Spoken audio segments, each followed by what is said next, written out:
LaxFactor Podcast. What is up, college lacrosse fans? This is the 55th episode of the LaxFactor Lacrosse Podcast, and today we're going to talk about our way too early top 10 fall edition part 1, because we may want to change this at the end of the fall, but I didn't want to wait any longer, and I wanted to do kind of a top 10. So today we're not going to get into the full 10. We're going to do numbers 10 through 5, talk about why I've put these teams here, and we'll go through it like that. Before I do anything else, to help the channel grow, if you like what you're watching, if you're a regular watcher or listener, if you're listening via podcast methods, be sure to like, subscribe, whatever you can do, whether you're in, Apple Podcasts or Google Podcasts or Podcast Addict, whatever, or YouTube for that matter. Like, subscribe, hit notification bells, do whatever you can to make sure you're notified. Also, a big thing, share the podcast with others. Share it on Facebook, Twitter, Instagram, wherever the hell you do business or you operate. And as always, you can go to LaxFactor.com and purchase yourself some swag. We have coffee mugs, we have hats, we have shorts. And if you comment down below, you can be entered to win this pair of shorts. So now let's get into our actual business here. And we're going to start with my number 10, my preseason number 10, way too early. It's fall. Yes, I know. We're going to do 10 through 5 right now. So, number 10, Cornell. And I think Cornell finished at number 12, somewhere in that area. And a lot of teams hovering just outside the top 10. They lost a lot of important pieces, even some of the teams that are inside the top 10. Teams like Loyola, for instance, lose Pat Spencer and Chase Scanlan. Loyola's going to be okay, and Loyola could still finish in the top 10. Loyola's going to be still have a nice squad that they're going to be able to put together. But Towson, Loyola, they're the ones that fall out. For me, Cornell is the number 10. They bring back All-American attackman Jeff Teat, 70 points in 2019. They also bring back All-American long pole Brandon Salvatore, 32 caused turnovers in 2019. So those are two really important pieces to the puzzle. They bring back their goalkeeper, who as a freshman put up a 54% save percentage in Chase Erlin. They bring back John Piatelli, 65 points last year. Donville, 34 points. My tablet was dead, so I just went to try to swipe the laptop screen, which it doesn't have that. So Donville, 34 points.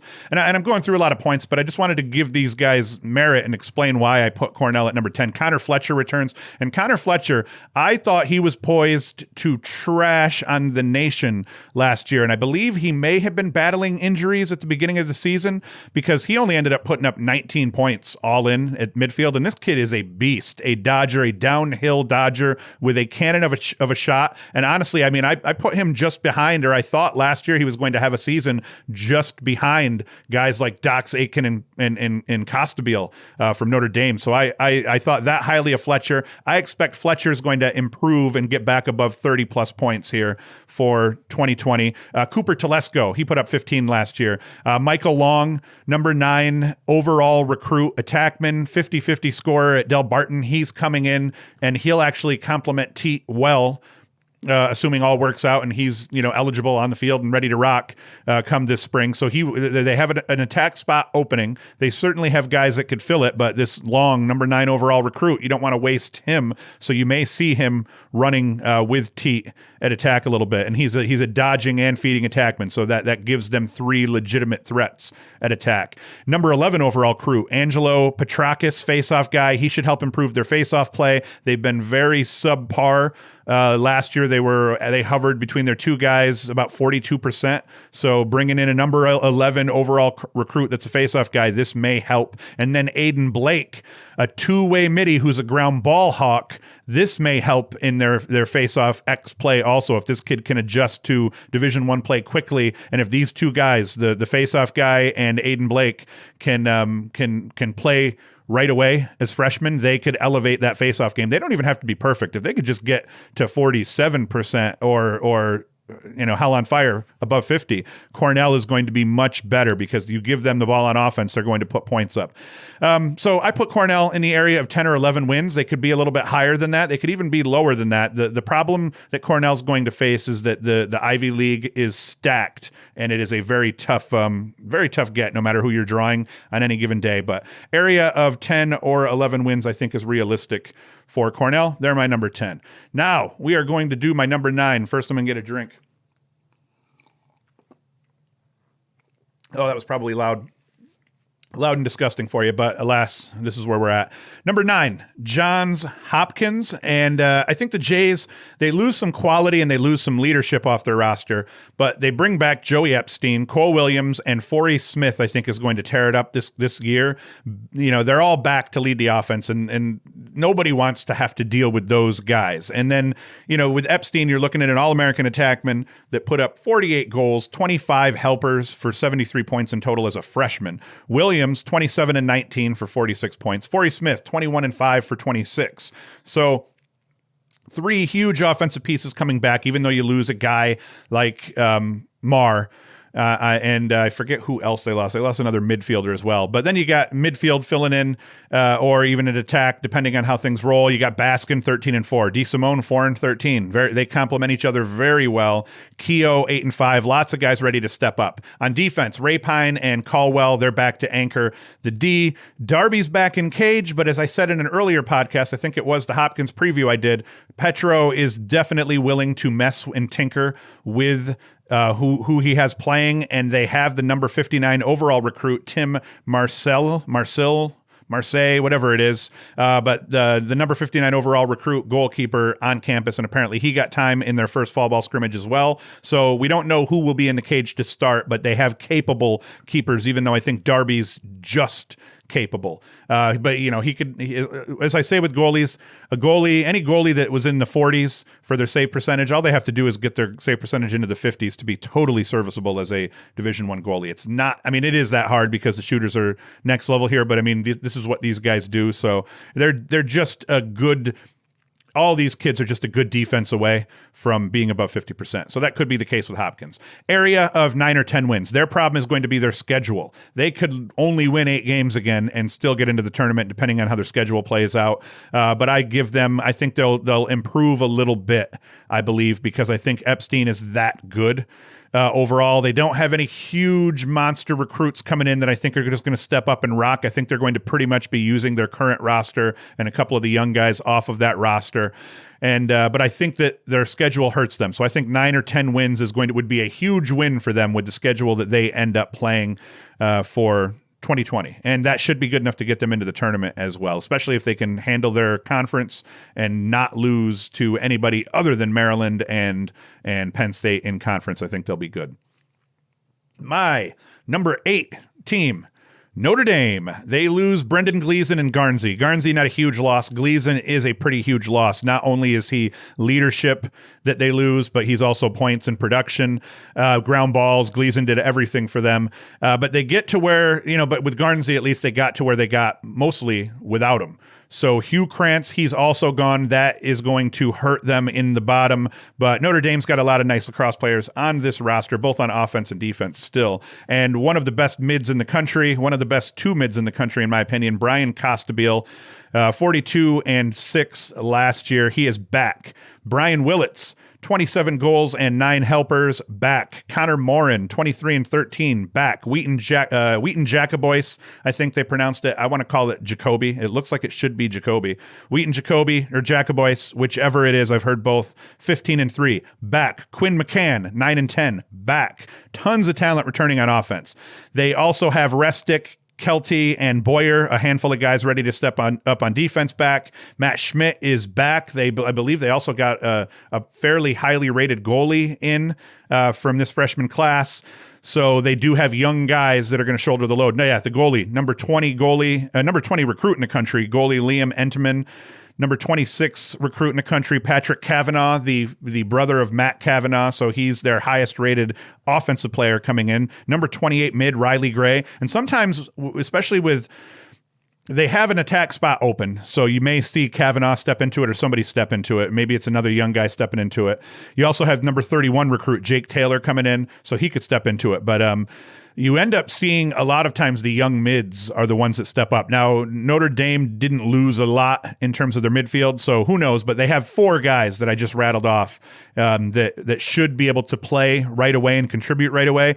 And one thing that I wanted to talk about, it was asked, are these top 10 recruits worth it? And I'll do a podcast about it, but yes, not only are top 10 recruits worth it, top 100 recruits are worth it. When you go through Inside's Lacrosse top 100, you see every year that they put a top 100 list together and you go through it, at least guys like me that watch a lot of college lacrosse, all the way through that list, you see guys that played as freshmen, sophomores, or guys that as juniors and seniors, you know their names because they contributed at a high level. So when I name these guys that are top 100 recruits, they're important. They may not play a role for all of these teams right away this first year, but all of them will eventually, most of them will end up playing a huge role for this team in the years to come. So they're worth mentioning, even if they're not huge contributors next year.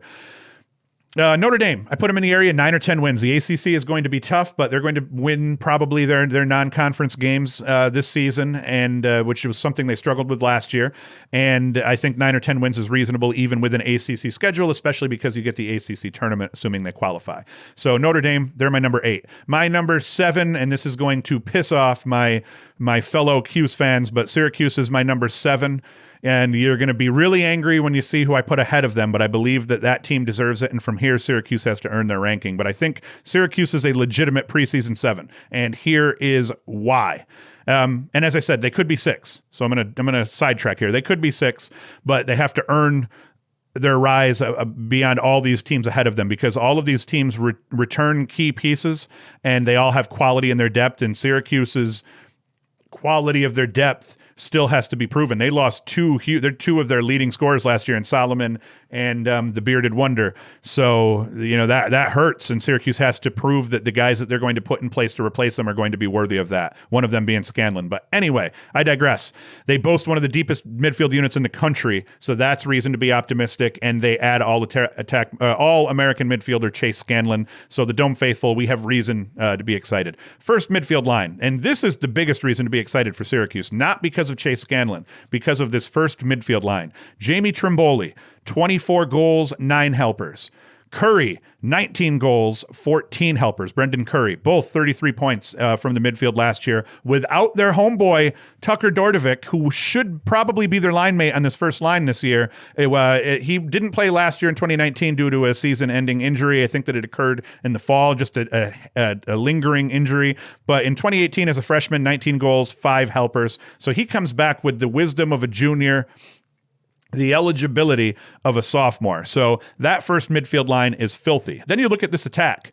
Kind of unproven. Scanlan, 43 goals, 15 assists as a freshman at Loyola from the midfield last year, but he was an All-American, so he has a chance of being, if he can continue his All-American streak, he has a chance of being the first 4-time All-American to wear the number 22 since Mike Powell did that. Rafe, even though he didn't do it all for Syracuse, he would be the first guy to get that recognition if he can keep that up. Rafus, 18 goals, 21 assists, down year for him because he put up 51 points as a sophomore, but I believe Rafus is going to rebound. He battled illness and injury last year, and early in the season, but then came on strong and finished well. So I think that you're going to see him put up 50 plus as a sophomore, especially him and Scanlan will work well together. Scanlan, a good 2-dodger. So where you get Rafus dodging, if you have Scanlan playing off of him, or where you get these midfields dodging up top and you have Scanlan play off them, Scanlan is one of the best number 2 dodgers, the 2-dodge in the country. Excellent at taking advantage of dodging with no help, more specifically. So that's going to be huge. And then Cook got the runs in the fall with the first attack, and he looked incredible. Cook looked like he could have been the best dodging attackman of that unit, even though he's unproven. Only 4 goals and 4 helpers last year. He was a former, I believe, number 1 or number 3 recruit. So Cook, as a sophomore, could end up playing a huge role. He could be a 30-plus point guy, or he could break out and put up 40 plus. Probably won't. I'm thinking in the area 30 to 40 is reasonable for Cook as long as he's starting all of 2020. Another midfield piece, David Libka, 14 goals, 10 assists, and Jacob Buttermore, 20 goals and 3 assists. So 5 midfielders deep with a bunch of guys below them that can step up and fill that sixth midfield spot. So every one of Syracuse's top 5 midfielders can murk you, and I bet you that sixth guy that gets the runs is going to be able to also. Another reason, All-American Nick Mellon. He's rocking the number 11, changing his number from 21 to number 11 for this upcoming season. He returns to anchor the D. We have Brett Kennedy back at D mid, 3 goals, 2 assists last year and a bunch of takeaways. We have Drake Porter back in cage, 56% in cage last year with a save percentage as a junior. So Syracuse, lots of reason to be optimistic. I put them once again in the area of 9 or 10 wins. Their schedule is tough. I don't see them losing less than 9. I think 9 is reasonable, and 9 gets them into the NCAA tournament in the ACC. But 10 wins is possible, and depending on if they pull out a couple of these games that you could say are a coin flip, then maybe they could do what Penn did last year and win all of those important games and do better. But the ACC is going to be brutal this year. So Syracuse, 9 or 10 wins. They are my preseason number 7. And the final one that we're going to do today, my number 6 team, and I apologize to the Syracuse faithful, but these guys deserve this spot, I believe, is Penn. They return one of the best face-off men in the country in Kyle Gallagher. They return one of the best midfielders in the country in Sam Handley. They have a goalie battle going on with a couple of solid keepers, and they only lost Simon Matthias and Tyler Dunn offensively. That's a lot of points that they gave up, but they have a lot of guys underneath them that are ready to step up. So offensively, lots of reasons to be happy for the Quakers. I had originally wrote Quackers in my notes here. Handley, 43 and 27, 70 points as a freshman. That is huge. Adam Goldner, who's going to be the geezer on the team, 60 goals, 9 helpers, 69 points. Those are 2 huge guys to get back offensively, and they're going to repeat and tear it up this year. Sean Lully, 21 goals, 17 helpers. Mitch Bartolo, 19 and 7. They added the number 21 overall recruit, Robert Shane Attack. He should have a huge impact as a freshman, specifically for these guys. Excellent player. Kyle Thornton and Mark Evanchik, both back on defense. The big question marks, who's going to be in cage? I presume it's going to end up being Birkinshaw. Birkinshaw looked good for UVA in the time he had. The problem is UVA's defense was high pressure. So any goalie I think that you put in the cage for UVA is going to have a hard time getting a good click above 50% simply because of the nature of how they play defense. They play fast and they take a lot of chances and they pressure everybody. So Birkinshaw, though, I think looked good in the time he played for UVA. So could it be Birkinshaw? Could it be somebody else? I don't know. And I could probably find out by the next podcast here as I follow up with a couple of these teams. But Penn, between the quality of their roster, they match up well with Cornell, another team vying, and Princeton, two other teams vying for spots in the Ivy. If they could hold on to that 2 spot in the Ivy, there's no reason to think they won't win 10 or 11 games this year. I don't think they're going to repeat the success from last year, where I believe they won 12, but Penn last year won every game that they were in. Like, if even the games I didn't think they were going to win, I mean, they ended up proving to be Yale's kryptonite. I think they beat Cornell. So in the Ivy, Penn played really, really tough. And I think that they have enough pieces back to do that again, because they come back as a veteran team, adding a couple of key pieces to fill some of the holes and some of the places where they lost guys. So that is my 10 through 6. I'll rehash it here. I went with number 10 was Cornell. Number 9, Hopkins. Number 8, Notre Dame. Number 7, Syracuse. Number 6, Penn. And number 5, Duke. Oh, I just gave away who I was going to pick as my number 5 here by accident as I ripped through. So you guys heard it. Maybe I bleep it to be funny, but that's the number 5. So I will come back in the next podcast. It'll probably be Tuesday. I'll put out episode 56, and it will be my numbers 5 through 1, as you already know. I just blew that up. Duke is my number 5, and I'll get into why I put them at number 5 and not, let's say, number 6 or number 4 or number 3. And that is it, as always. Thank you for watching, listening, whatever you're doing.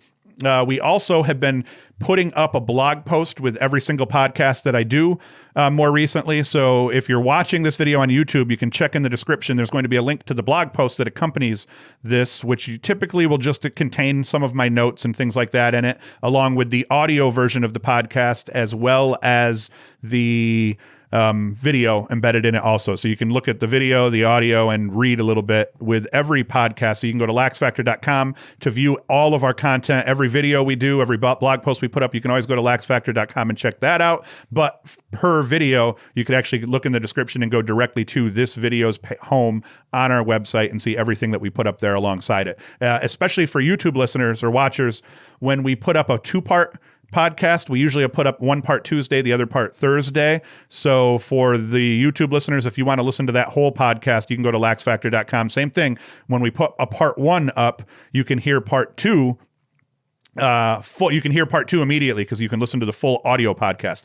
That's not this video. This video is specifically this is episode 55. This isn't a 2-part, even though I'm going to do the next part of this in the next one. I'm rambling. Holy crap. But just to explain it, yes, every video you're watching on YouTube now, or even if you're listening, we will put a link to the blog post. So if you're listening only on Spotify or wherever the hell you're listening, in the description there, we put a link to the blog post. So there you can actually go and see the video version of this and read the blog post. And for those watching on YouTube or video, Facebook, wherever you're watching this, in the description is a link to the blog post where you can watch listen to the audio only. Blah, blah, blah. Holy crap. I'm going to quit while I'm ahead here. Be sure to comment below anything that has to do with this video. Make it thoughtful, and we'll enter you to win a pair of these Rampage Lacrosse shorts. Be sure to go to LaxFactor.com, get some swag, support us. And that is it. Thank you very much for listening. Hoost is out.